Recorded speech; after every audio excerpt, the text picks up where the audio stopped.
lagi kita masih bersama di dalam program Sarapan Sorgawi dengan seluruh keluarga besar SKBB.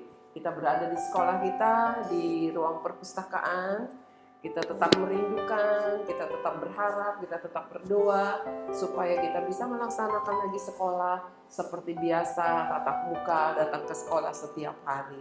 Mari kita tetap mengucap syukur, kita naikkan pujian. Selamat pagi Bapa.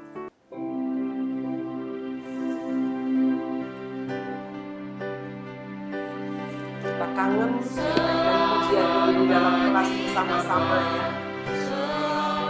Tetap mengucap syukur. Selamat pagi Bapa. Selamat pagi Tuhan. Terima kasih buat setiap pagi yang Engkau berikan kepada kami. Terima kasih untuk setiap cahaya matahari, udara yang baru yang Tuhan berikan kepada kami. Dan terima kasih Tuhan buat pemeliharaan Tuhan, karena Tuhan tidak pernah tinggalkan kami. Kami mau mengucap syukur, kami mau memuji Tuhan senantiasa, karena kebaikan-Mu yang tidak pernah putus-putusnya. Terima kasih Tuhan.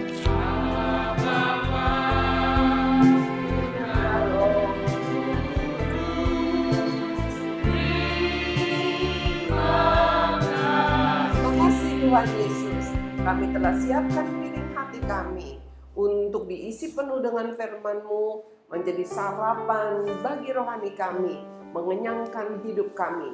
Di dalam nama Tuhan Yesus, amin. Tuhan kita adalah Tuhan yang sangat luar biasa, Tuhan yang hebat, Tuhan yang tidak pernah berubah, dulu, sekarang, bahkan sampai selama-lamanya. Oleh sebab itu, kita harus terus lebih sungguh-sungguh lagi mengenal Kristus, lebih sungguh-sungguh lagi untuk menjadi anak-anaknya yang taat dan menyenangkan hatinya. Tema minggu ini adalah usahaku dan tangan Tuhan. Usahaku dan tangan Tuhan. Ya, kalau kita memasuki minggu pas ya, penilaian akhir semester, kita memasuki di mana kita mengevaluasi hasil belajar kita selama satu semester. Dan Tuhan mau selama 1 minggu, 2 minggu ini, bagaimana kita menghadapi masa-masa pas ini. Ya, firman Tuhan minggu ini bertema usahaku dan tangan Tuhan. Dan hari ini judul firman Tuhannya adalah tugas dari Tuhan. Ya, tugas dari Tuhan. Tapi sebelumnya, mari kita naikkan dulu pujian. Sayang, disayang. Aku disayang Tuhan.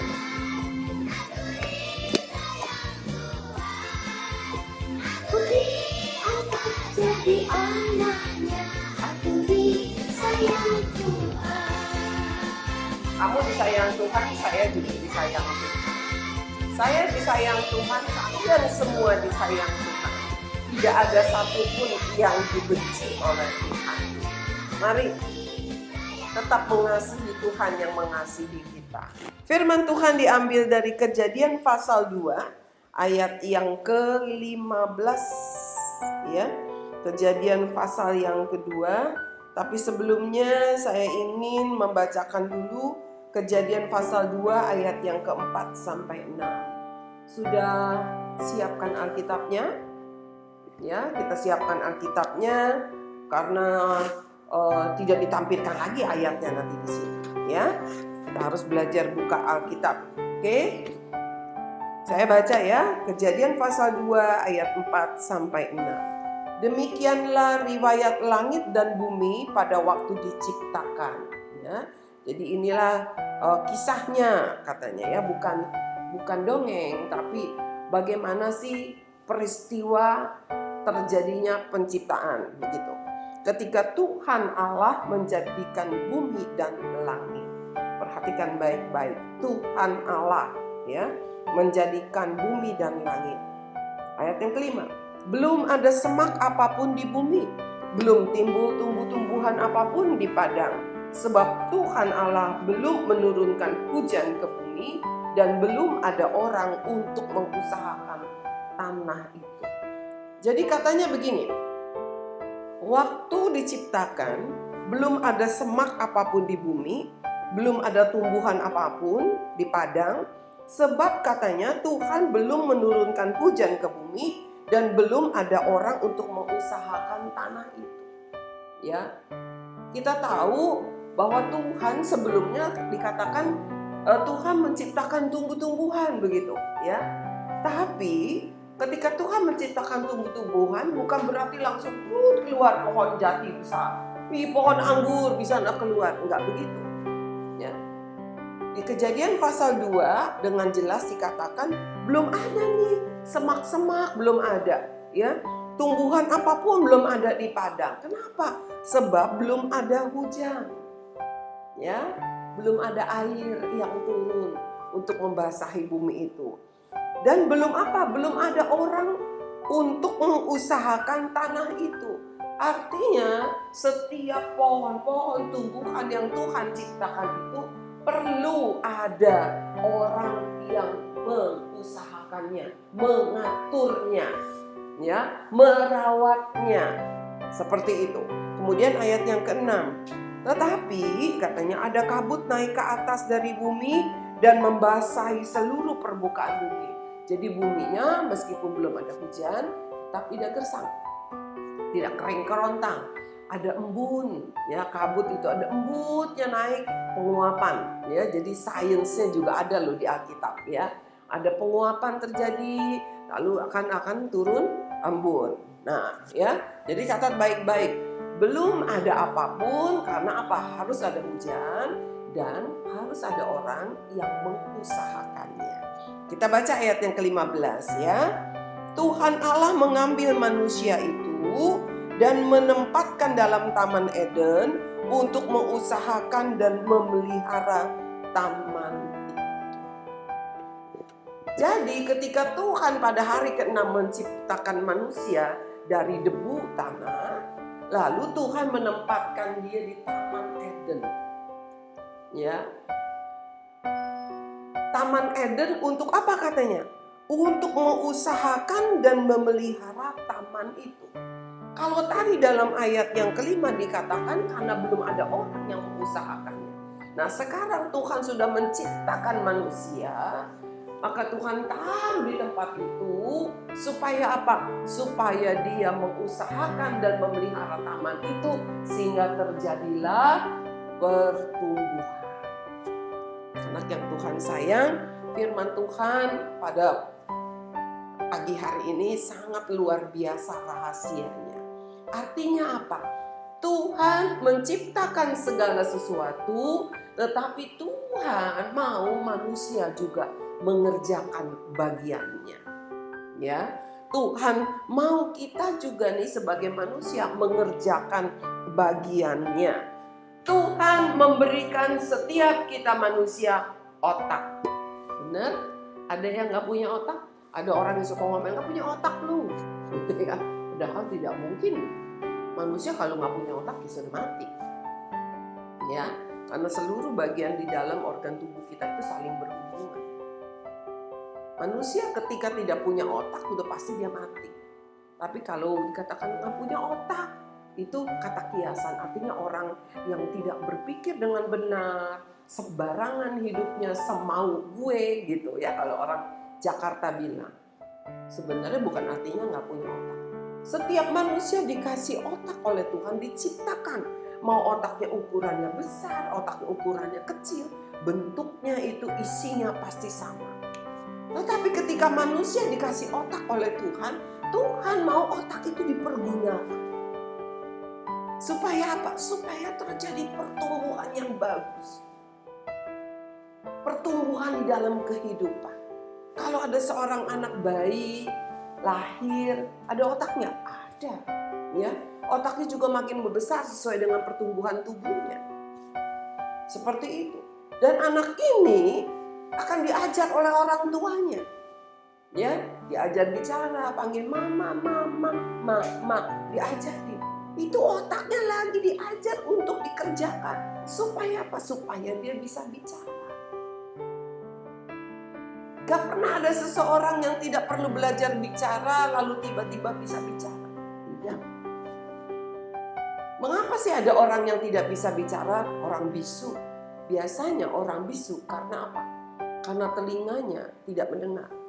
Ya, karena dia tuli. Ya. Sehingga dia tidak bisa belajar berbicara, dia tidak mendengar suara.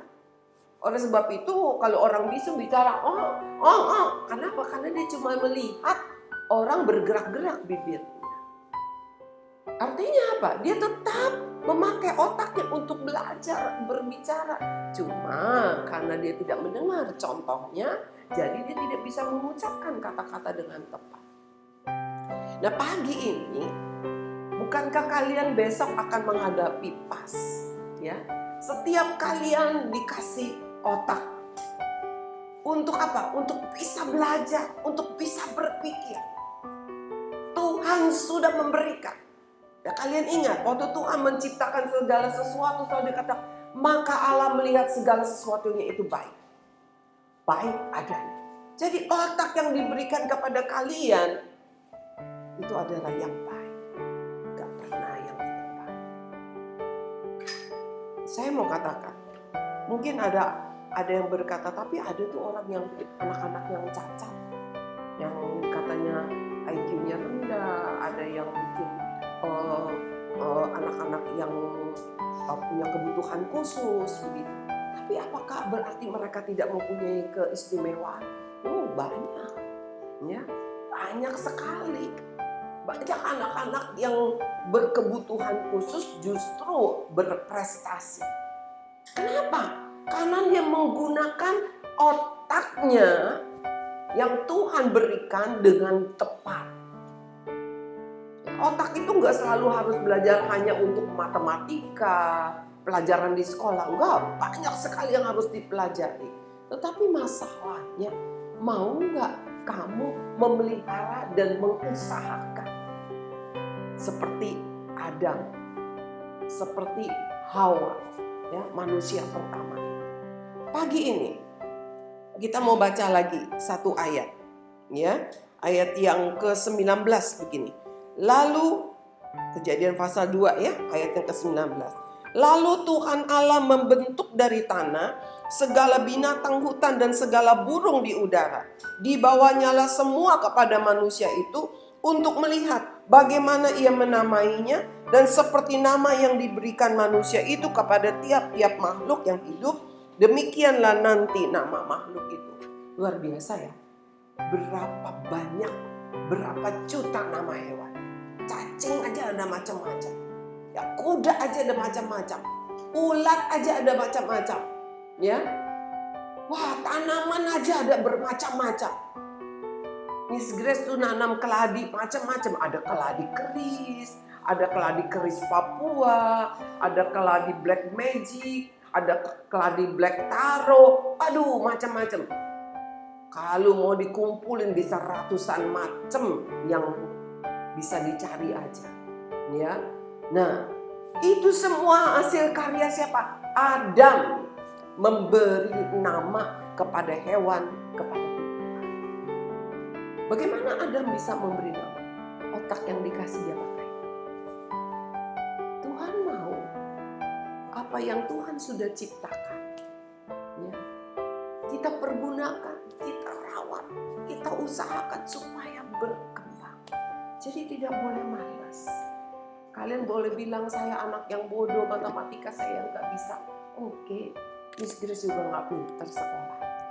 Ya. Tetapi Miss Grace harus berusaha. Karena Tuhan katakan, Tuhan mau kita mengusahakannya.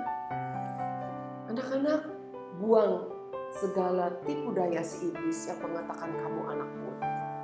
Ya, sehingga kamu menjadi malas. Buang semua itu, persiapkan dirimu untuk mengikuti PAS dengan baik dan percaya. Tuhan sudah memberikan kamu otak, Tuhan memberikan kamu kemampuan. Bagaimana kamu mempergunakannya? Sama seperti Adam. Tuhan melihat, Tuhan bilang, Adam, kamu kasih nama ya kepada hewan. Lalu Tuhan lihatin, oh yang ini, yang suka garuk-garuk makan pisang itu dikasih namanya Emot. monyet, ya. Dalam bahasa asingnya beda-beda, tapi tetap dia adalah seekor monyet. Lalu yang kupingnya lebar, hidungnya panjang, gajah. Orang dengan bahasa Inggris disebut elephant. Nah, jadi anak-anak itu semua ada memberi nama. Luar biasa, bukan? Karena apa? Ada otak yang Tuhan berikan. Kalian juga punya otak yang Tuhan berikan. Sama otak itu Tuhan yang berikan. Mama gak pernah beli di toko. Waktu kamu di dalam perut mama atau papa gak pernah cari, beli otak dong buat anak saya ada di dalam kandungan. Di dalam kandungan enggak. Kalau beli otak, bule otak di restoran Padang, iya buat dimakan. Itu otak sapi, ya bukan otak manusia. Setiap kalian punya otak yang Tuhan berikan. Jangan pernah berkecil hati. Kalian berusaha, pasti Tuhan akan tolong. Mari kita mau mengucap syukur buat segala kebaikan Tuhan. Karena Tuhan sudah memberikan yang terbaik untukmu. Kita mau naikkan pujian. Indah rencanamu Tuhan. Pujian yang indah. Sama indahnya dengan hidup kita. Kita diberikan otak oleh Tuhan. Diberikan tangan. Diberikan segala sesuatu dalam tubuh kita. Pergunakan itu sesuai dengan kehendak Tuhan. Sesuai dengan rencana Tuhan.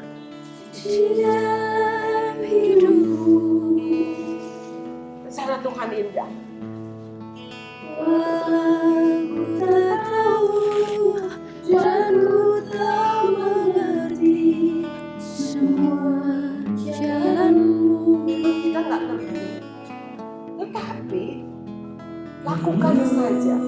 Seperti Adam juga mengerti. Kenapa dia harus kasih nama kepada hewan-hewan? Kenapa dia harus mengusahakan tanaman taman yang Tuhan sudah ciptakan? Benih yang sudah ada di dalam tanah itu, Tuhan mau diusahakan supaya bertumbuh. Tapi taat saja. Jangan pernah berkecil hati. Kau pasti bisa. Karena ada rencana Tuhan, ada tugas dari Tuhan. Kamu belajar. Kamu nggak ngerti kamu nanti besar jadi apa ya? Jadi seorang dokter, jadi seorang pengusaha, atau jadi seorang presiden. Kami guru-guru juga tidak bisa meramalkan nasib. Tetapi yang kami tahu, setiap kita diberikan kemampuan oleh Tuhan untuk menjadi yang baik dan terbaik. Mari kita tundukkan kepala sambil dengarkan pujian. Tuhan, rencanamu indah di dalam hidup. Tuhan sudah memberikan ke kami akal budi. Tuhan memberikan kami otak. Tuhan memberikan organ-organ di dalam tubuh kami supaya kami boleh hidup sesuai dengan kehendak Tuhan. Kami tidak boleh menjadi orang yang putus asa, orang yang pesimis. Kami harus mempunyai semangat. Kami harus meresponi apa yang Tuhan berikan. Otak yang Tuhan berikan. Tuhan mau kami pakai untuk hal-hal yang baik. Memikirkan, merencanakan, mempelajari hal-hal yang baik. Terima kasih ya Tuhan. Terima kasih Yesus. Kalau kami di dalam minggu ini, kami sudah mulai untuk pas, yaitu ulangan di akhir semester pertama ini. Kami mau mempergunakan otak kami untuk belajar. Dan kami percaya Tuhan pasti memberkati dan menolong kami. Kami pasti berhasil. Terima kasih Tuhan Yesus. Terima kasih, kami mengucap syukur hanya di dalam nama Tuhan Yesus Kristus. Amin. Senang rasanya kita mengetahui kebenaran ini. Tuhan memberikan kita keistimewaan dan kesanggupan. Sampai ketemu besok pagi. Tuhan Yesus memberkati.